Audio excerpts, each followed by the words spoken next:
আপনারা দেখছেন WD24 news, দিনে রাতে জনতার স্বার্থে। अन्य साथी उत्तर प्रदेश के मुख्यमंत्री योगी आदित्यनाथ जी,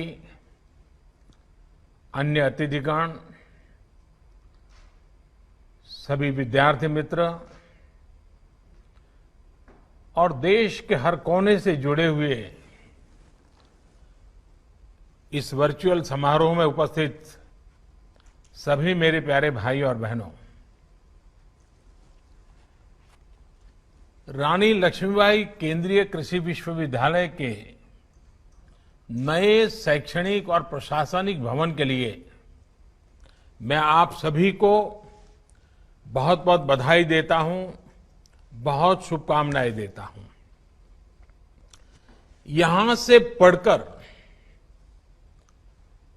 बहुत कुछ सीख करके निकलने वाली युवा साथी देश के कृषि क्षेत्र को सशक्त करने का काम करेंगे। छात्र छात्राओं की तैयारियां, उनका उत्साह और अभी जो संवाद हो रहा था और जो मेरी आप लोगों से बात करने का मुझे मौका मिला, मैं वो उत्साह, उमंग, विश्वास मैं अनुभव कर रहा था। ये दिखाई दिया। मुझे विश्वास है कि इस नए भवन के बनने से अनेक नई सुविधाएं मिलेगी। इन सुविधाओं से स्टूडेंट को और ज्यादा काम करने की प्रेरणा मिलेगी और ज्यादा प्रोत्साहन मिलेगा। साथियों, कभी रानी लक्ष्मीबाई ने बुंदेलखंड की धरती पर गर्जना की थी, मैं मेरी झांसी नहीं दूंगी। हम सबको ये वाक्य बराबर याद है। मैं मेरी झांसी नहीं दूंगी। आज एक नई गर्जना की आवश्यकता है और इसी झांसी से, इसी बुंदेलखंड की धरती से आवश्यकता है। मेरी झांसी, मेरा बुंदेलखंड आत्मनिर्भर भारत अभियान को सफल बनाने के लिए पूरी ताकत लगा देगा, एक नया अध्याय लिखेगा।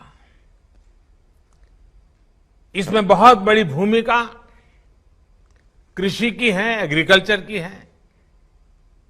जब हम कृषि में आत्मनिर्भरता की बात करते हैं तो ये सिर्फ खाद्यान्न तक ही सीमित नहीं है, बल्कि ये गांव की पूरी अर्थव्यवस्था की आत्मनिर्भरता की बात है।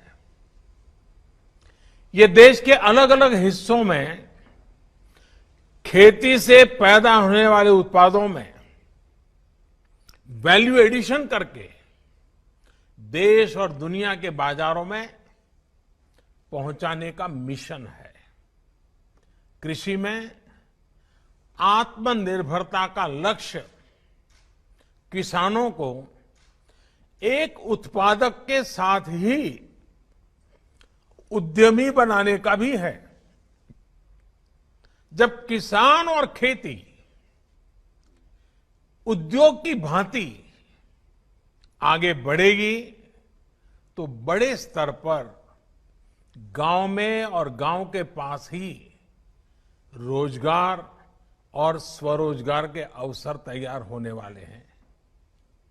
साथियों, इस समय और जब हम इस संकल्प के साथ ही हाल में कृषि से जुड़े ऐतिहासिक रिफॉर्म्स ये सरकार लगातार कर रही है। कई रिफॉर्म्स किए गए हैं।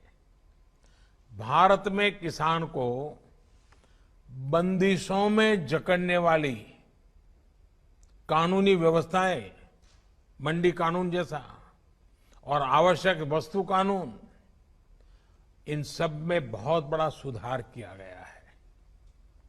इससे किसान अब बाकी उद्योगों की तरह पूरे देश में मंडियों से बाहर भी जहां उसको ज्यादा दाम मिलते हैं वहां अपनी उपज बेच सकेगा। इतना ही नहीं, गांव के पास उद्योगों के क्लस्टर बनाने की व्यापक योजना बनाई गई है। इन उद्योगों को बेहतर इंफ्रास्ट्रक्चर की सुविधा मिले, इसके लिए 1,00,000 करोड़ रुपए का विशेष फंड बनाया गया है। इस फंड के माध्यम से हमारे कृषि उत्पादक संघ, हमारे एफपीओज अब भंडारण से जुड़ा आधुनिक इंफ्रास्ट्रक्चर भी तैयार कर पाएंगे और प्रोसेसिंग से जुड़े उद्योग भी लगा पाएंगे। इससे कृषि क्षेत्र में पढ़ाई करने वाले युवाओं और उनके सभी साथी, इन सबको नए अवसर मिलेंगे, नए स्टार्टअप्स के लिए रास्ते बनेंगे। साथियों, आज बीज से लेकर के बाजार तक खेती को टेक्नोलॉजी से जोड़ने का, आधुनिक रिसर्च के फायदों को जोड़ने का निरंतर काम किया जा रहा है। इसमें बहुत बड़ी भूमिका रिसर्च संस्थानों और कृषि विश्वविद्यालयों की भी है।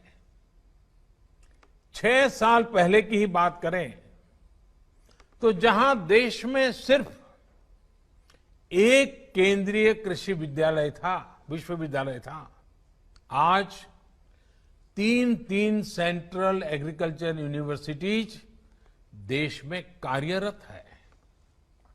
इसके अलावा 3 और राष्ट्रीय संस्थान, IARI झारखंड, IARI असम और बिहार के मोतिहारी में Mahatma Gandhi institute for integrated farming, इनकी भी स्थापना की जा रही है। ये रिसर्च संस्थान छात्र छात्राओं को नए मौके तो देंगे ही, स्थानीय किसानों तक टेक्नोलॉजी के लाभ पहुंचाने में भी, उनकी क्षमता बढ़ाने भी मदद करेंगे। अभी देश में सोलर पंप, सोलर ट्री, स्थानीय जरूरतों के मुताबिक तैयार किए गए बीज, माइक्रो इरिगेशन, ड्रिप इरिगेशन, अनेक क्षेत्रों में एक साथ काम हो रहा है। इन प्रयासों को ज्यादा से ज्यादा किसानों तक पहुंचाने के लिए, खासतौर पर बुंदेलखंड के किसानों को इससे जोड़ने के लिए आप सभी की बहुत बड़ी भूमिका है।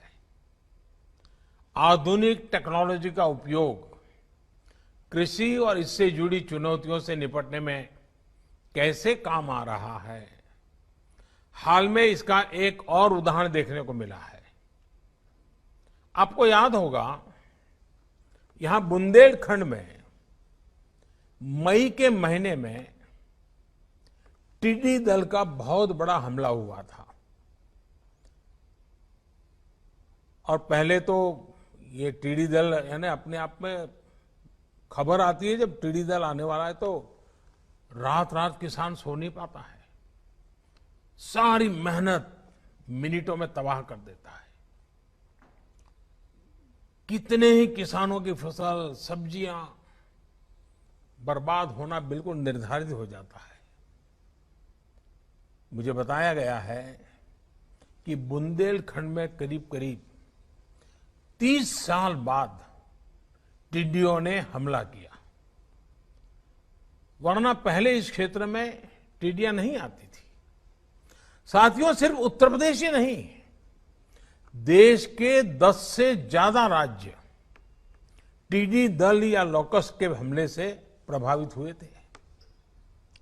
जितनी तेजी से ये फैल रहा था, उस पर सामान्य तौर तरीकों, पारंपरिक माध्यमों से नियंत्रण पाना बहुत मुश्किल था।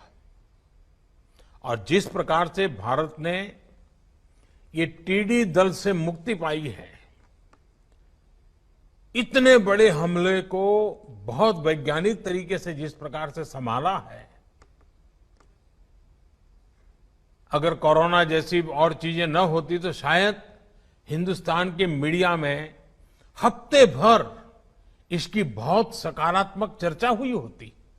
इतना बड़ा काम हुआ है। और ऐसे में टिड्डी दल के हमले से किसानों की फसलों को बचाने के लिए जो युद्ध स्तर पर काम किया गया, झांसी समेत अनेक शहरों में दर्जनों कंट्रोल रूम बनाए गए, किसानों तक पहले से जानकारी पहुंचे इसका इंतजाम किया गया, टिड्डियों को मारने और भगाने के लिए जो स्प्रे वाली स्पेशल मशीनें होती हैं, वो भी तब हमारे पास इतनी संख्या में नहीं थी, क्योंकि ये हमले ऐसे नहीं आते हैं। सरकार ने तुरंत ऐसी दर्जनों आधुनिक मशीनों को खरीदकर जिलों तक पहुंचाया। ट्रैक्टर हो, गाड़ियां हो, केमिकल हो, दवाइयां हो, ये सारे संसाधन लगा दिए ताकि किसानों को कम से कम नुकसान हो। इतना ही नहीं, ऊंचे पेड़ों को बचाने के लिए बड़े क्षेत्रों में एक साथ दवा का छिड़काव करने के लिए दर्जनों ड्रोन लगा दिए गए, हेलीकॉप्टर तक के दवाई छिड़काव किया गया। इन सारे प्रयासों के बाद ही भारत अपने किसानों का बहुत ज्यादा नुकसान होने से हम बचा पाए हैं, हम बचे हैं। स्थानीय ड्रोन टेक्नोलॉजी हो, दूसरी आर्टिफिशियल इंटेलिजेंस की टेक्नोलॉजी हो, आधुनिक कृषि उपकरण हो, इसको देश की कृषि में अधिक से अधिक उपयोग में लाने के लिए आप जैसे युवा रिसर्चर्स को, युवा वैज्ञानिकों को निरंतर एक समर्पित भाव से वन लाइफ वन मिशन की तरह काम करना होगा। बीते 6 साल से ये निरंतर कोशिश की जा रही है कि रिसर्च का खेती से सीधा सरोकार हो, गांव के स्तर पर छोटे से छोटे किसान को भी साइंटिफिक एडवाइस उपलब्ध हो। अब कैंपस से लेकर फील्ड तक एक्सपर्ट के जानकारों के इस इकोसिस्टम को और प्रभावी बनाने के लिए काम किया जाना जरूरी है। इसमें आपके विश्वविद्यालय की भी बहुत बड़ी भूमिका है। साथियों, कृषि से जुड़ी शिक्षा को, उसकी प्रैक्टिकल एप्लीकेशन को स्कूल स्तर पर ले जाना भी आवश्यक है।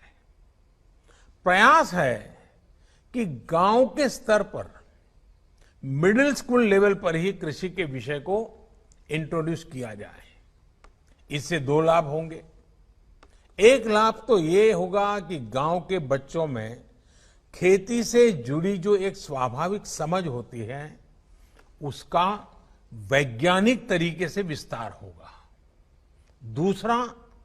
दूसरा लाभ ये होगा कि वो खेती और इससे जुड़ी तकनीक, व्यापार, कारोबार, इसके बारे में अपने परिवार को ज्यादा जानकारी दे पाएंगे। इससे देश में एग्रो एंटरप्राइज को भी और बढ़ावा मिलेगा। नई राष्ट्रीय शिक्षा नीति में, नेशनल एजुकेशन पॉलिसी में, इसके लिए भी अनेक जरूरी रिफॉर्म्स किए गए हैं। साथियों, कितनी ही चुनौतियां क्यों न हो, निरंतर उनका मुकाबला करना हमेशा से, सिर्फ लक्ष्मीबाई के जमाने से नहीं, हमेशा से बुंदेलखंड अगुवाई करता रहा है। बुंदेलखंड की यही पहचान रही है कि कोई भी संकट के सामने मुकाबला करना। कोरोना के खिलाफ बुंदेलखंड के लोग भी डटे हुए हैं।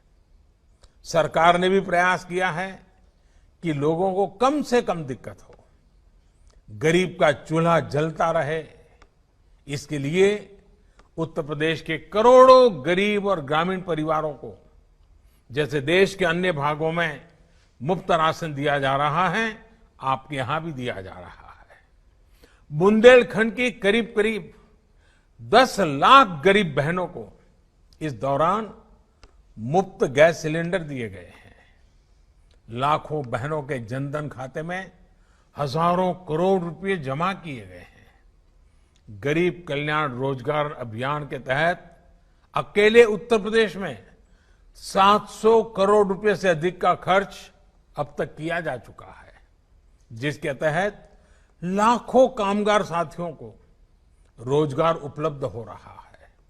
मुझे बताया गया है कि इस अभियान के तहत यहां बुंदेलखंड में भी सैकड़ों तालाबों को ठीक करने और नए तालाब बनाने का काम किया गया है।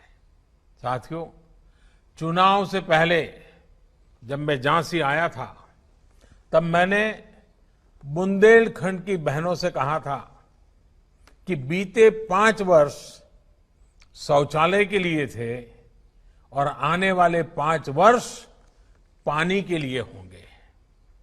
बहनों के आशीर्वाद से हर घर जल पहुंचाने का अभियान तेजी से आगे बढ़ रहा है। यूपी और एमपी में ये बुंदेलखंड फैला हुआ है। ये बुंदेलखंड के सभी जिलों में पानी के स्रोतों का निर्माण करने और पाइपलाइन बिछाने का काम निरंतर जारी है। इस क्षेत्र में 10,000 करोड़ रुपए से अधिक की करीब 500 जल परियोजनाओं की स्वीकृति दी जा चुकी है। पिछले 2 महीने में इनमें से करीब करीब 3,000 करोड़ रुपए की परियोजनाओं पर काम शुरू भी हो चुका है। जब ये तैयार हो जाएगी तो इससे बुंदेलखंड के लाखों परिवारों को सीधा लाभ होगा। इतना ही नहीं, बुंदेलखंड में भूजल के स्तर को ऊपर उठाने के लिए अटल भूजल योजना पर भी काम चल रहा है। झांसी, महोबा, बांदा, हमीरपुर, चित्रकूट और ललितपुर, इसके साथ साथ पश्चिम यूपी के सैकड़ों गांवों में जल स्तर को सुधारने के लिए 700 करोड़ रुपए से अधिक की योजना पर काम जारी है। साथियों, बुंदेलखंड के एक और बेतवा बहती है और दूसरी ओर केन नदी बहती है। उत्तर दिशा में मां यमुना जी हैं, लेकिन स्थितियां ऐसी हैं कि इन नदियों के पानी का पूरा लाभ पूरे क्षेत्रों को नहीं मिल पाता है। इस स्थिति को बदलने के लिए भी केंद्र सरकार निरंतर प्रयास कर रही है। केन बेतवा नदी लिंक परियोजना में इस क्षेत्र के भाग्य को बदलने की बहुत ताकत है। इस दिशा में हम दोनों राज्य सरकारों के साथ लगातार संपर्क में हैं, काम कर रहे हैं। मुझे पूरा विश्वास है कि एक बार जब बुंदेलखंड को पर्याप्त जल मिलेगा तो यहां जीवन पूरी तरह से बदल जाएगा। बुंदेलखंड एक्सप्रेसवे हो या फिर डिफेंस कॉरिडोर, हजारों करोड़ रुपए के प्रोजेक्ट भी यहां रोजगार के हजारों नए अवसर बनाने का काम करेंगे। वो दिन दूर नहीं जब वीरों की ये भूमि झांसी और इसके आसपास का ये पूरा क्षेत्र देश को रक्षा क्षेत्र में आत्मनिर्भर बनाने के लिए एक बड़ा क्षेत्र विकसित हो जाएगा। यानी एक तरह से बुंदेलखंड में जय जवान, जय किसान और जय विज्ञान का मंत्र चारों दिशाओं में गूंजेगा। केंद्र सरकार और उत्तर प्रदेश की सरकार बुंदेलखंड की पुरातन पहचान को, इस धरती के गौरव को समृद्ध करने के लिए प्रतिबद्ध है। भविष्य की मंगल कामनाओं के साथ एक बार फिर यूनिवर्सिटी के नए भवन की आप सबको बहुत बहुत बधाई। 2 गज की दूरी, मास्क है जरूरी, इस मंत्र को आप हमेशा याद रखिए। आप सुरक्षित रहेंगे तो देश सुरक्षित रहेगा। आप सभी का बहुत बहुत आभार, धन्यवाद। আপনি কি কাজ করতে করতে বোরিং হয়ে গেছেন, একটু এন্টারটেইনমেন্ট পেতে চান, একটু অন্য স্বাদের কিছু দেখতে চান, তাহলে আর নেই চিন্তা। নতুন একটি চ্যানেল সীমা ফিল্ম নামক এই ইউটিউব চ্যানেলে যে কোনো ধরনের এন্টারটেইনমেন্ট, ফানি এবং রোমাঞ্চকর ভিডিও থাকছে আপনার জন্য। তাহলে আর নেই চিন্তা। লিঙ্ক থাকছে ডেসক্রিপশন বক্সে, লিঙ্কে ক্লিক করে এই চ্যানেলটিতে ভিজিট করুন এবং সবার আগে কমেডি, ফানি যে কোনো ধরনের এন্টারটেইনমেন্ট ভিডিও পেতে পাশে থাকা বেল আইকনটিতে ক্লিক করুন। ধন্যবাদ।